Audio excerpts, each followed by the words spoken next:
Note to self, never faint in front of a giant human. He might mistake you for a snack or worse. A responsibility. I thought he'd eat me. Instead, he gave me a reason to live.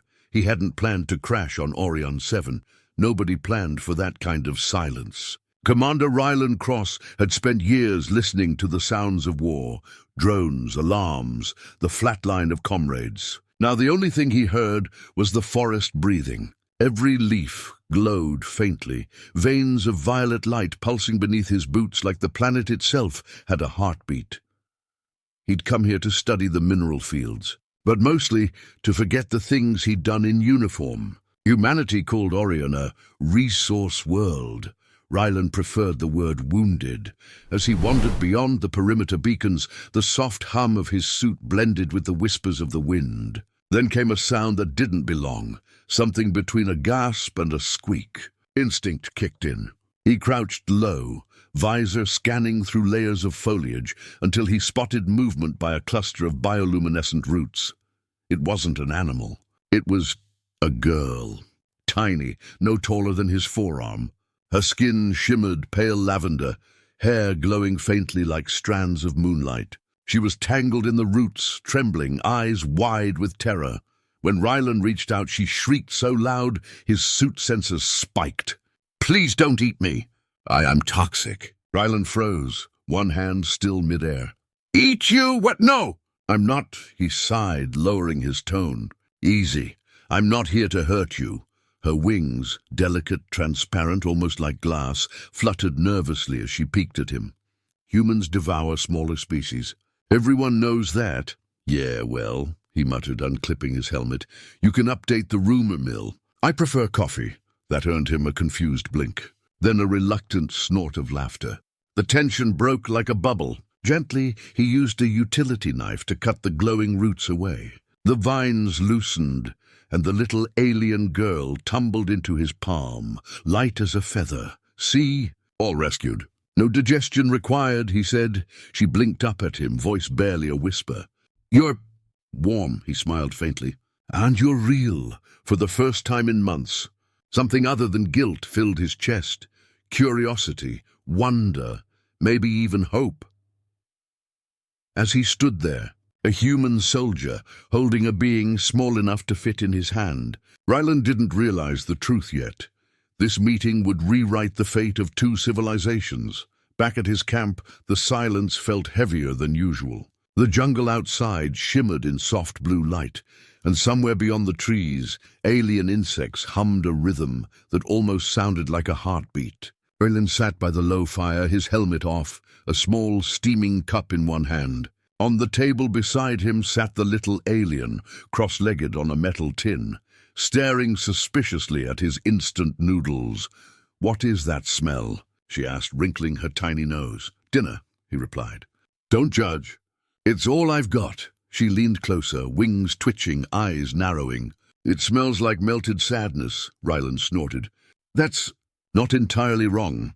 Her name, he'd learned, was Auri, a Lunari empath from a hidden colony deep beneath the forest. When she laughed, tiny motes of light drifted off her skin, floating like dust caught in sunlight. He found himself pretending not to notice. Over the next few hours, curiosity replaced fear.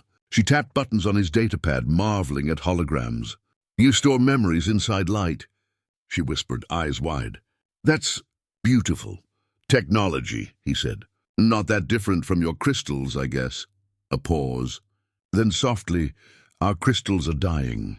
That silenced him. Ori explained how the energy of her world, the same luminous crystals humanity mined for fuel, was fading. When your ships drill into the earth, they wake something ancient. The light is what keeps our world breathing. Without it, everything withers. Ryland's stomach sank. He'd seen the mining reports, the extraction zones, the numbers that made investors smile. It was all wrong. The mission he'd helped secure was killing her planet. "I didn't know," he murmured almost to himself. Ori tilted her head. "Now you do." Their eyes met, hers glowing faintly like tiny galaxies. In that moment, the distance between soldier and alien, between giant and miniature, felt like it was collapsing. She smiled, faint and tired. You have kind eyes for a destroyer, he chuckled softly. And you're brave for someone who still thinks I might eat her. For the first time in years, he laughed, not the hollow laugh of survival, but something warm, real. Neither of them realized that the next sunrise would bring more than conversation. It would bring war. By dawn, the forest had changed. The light that once pulsed gently through the trees now flickered in uneven bursts, like a dying heartbeat. Ryland scanned the horizon from his camp's perimeter.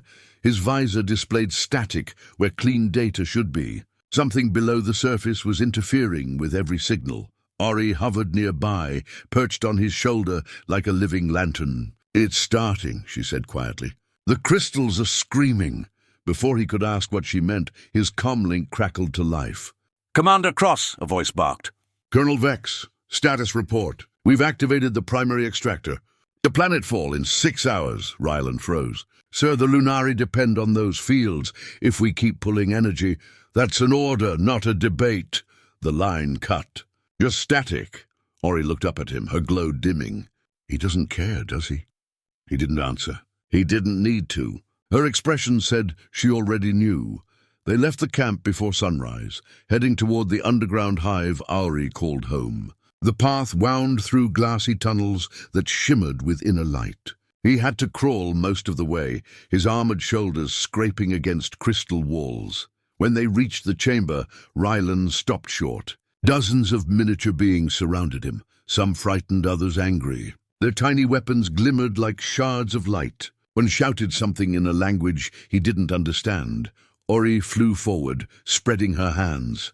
"He's not the enemy," the crowd murmured uncertain. Then an elder stepped forward, his hair pure silver light. "Why would a destroyer protect us?" Ryland knelt, setting his rifle aside. "Because I didn't know what we were destroying," he said simply. "And I won't let it happen again." A long silence followed. Then the elder nodded once. "Then you will help us stop the sky drill." A low tremor rolled through the ground. Dust rained from the ceiling. The entire hive shuddered. "The humans have begun extraction," Ori gasped. "The heart crystal, it's cracking!" Ryland turned toward the tunnel. "Then we don't have time." He checked his weapon, powered the suit, and looked down at Ori. "Let's save your world," he said. She landed on his shoulder, voice steady now. "And maybe save yours, too." The tunnel shook like a living thing. Shards of light rained from the ceiling, and the air vibrated with a low, painful hum. Ryland carried Ori against his chest, following the sound of the quake toward the planet's core. Every step felt heavier, as if the gravity itself begged him to stop. When they reached the heart chamber, he stopped breathing for a moment. It was enormous, a cathedral of pure crystal glowing from within. Rivers of light ran through the walls, pulsing in rhythm with something ancient. In the center floated a colossal sphere of energy, fractured down its middle. The crack widened with every pulse, releasing bursts of wild electric blue light. Ori's wings flickered. "That's the heart," she whispered. "If it breaks, our world ends." He watched her face, calm, almost accepting. "There's a way to fix it, isn't there?" She nodded slowly. "The old songs say the heart can be healed by resonance, two souls linked as one. But it consumes them both." Ryland gave a dry laugh. "Oh, so certain death." "Classic plan." She looked up, trembling. "I can do it. You don't have to stop." He placed a finger beside her, careful not to crush the moment. "You're not doing this alone." "Not anymore." She hesitated, eyes wet with light. "You'd give your life for a world that isn't yours?" He smiled faintly. "Maybe it's not the world. Maybe it's the person asking." Before she could answer, the chamber roared. Cracks spread across the sphere like lightning veins. Instinct took over. He removed his armored glove and reached out. She laid her tiny hand against his skin. The crystal responded instantly. Blinding light surged through them both. He felt everything, her fear, her memories, her laughter, the sound of rain on alien leaves. She felt his guilt, his battles, the long ache of solitude. Their pulses synchronized. 2 heartbeats, 1 rhythm, the chamber exploded in color.